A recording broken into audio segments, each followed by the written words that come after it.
ఈరోజు మనుషులు ఎప్పుడు చూసిన పై రూపాయని, వాళ్ళ మాట తీరు, వారి డ్రెస్సింగ్ ఇది అవి చూస్తూ ఉంటారు. కానీ దేవుడు ఆ రీతికి చూడడు.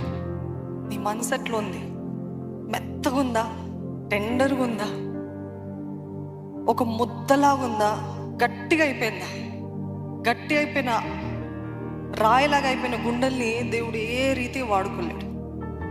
అతి శుతి మెత్తనైన మనస్సు, హృదయం, అటువంటి వారి కోసం దేవుడు చూస్తున్నాడు.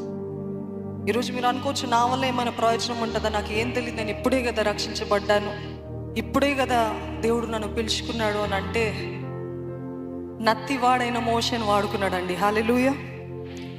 మోషే అన్నాడంట, నాకు నోటి మాంద్యం ఉంది, నాకు మాట్లాడటం రాదు, దయచేసి నేను కాదు ఎవరినైనా వాడుకో అంటే, అట్లాంటి వాడిని వాడుకున్నారండి దేవుడు. దావీదు వంటి వారిని చూడండి, వారి తండ్రి, సొంత తండ్రి, మీరు ఎవరో నన్ను తిరస్కరించారు, ఎవరో నన్ను ఇగ్నోర్ చేస్తారని బాధపడుతున్నారు. సొంత తండ్రి 7గురికి ఇచ్చిన ప్రాముఖ్యత తనకి ఇవ్వలేదు, కానీ అటువంటి వారిని దేవుడు వాడుకున్నాడు. హల్లెలూయా.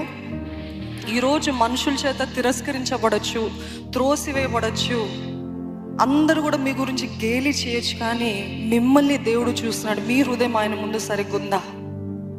మెత్తగుందా? పరిశుద్ధంగా ఉందా? అటువంటి వారిని దేవుడు వాడుకుంటాడు.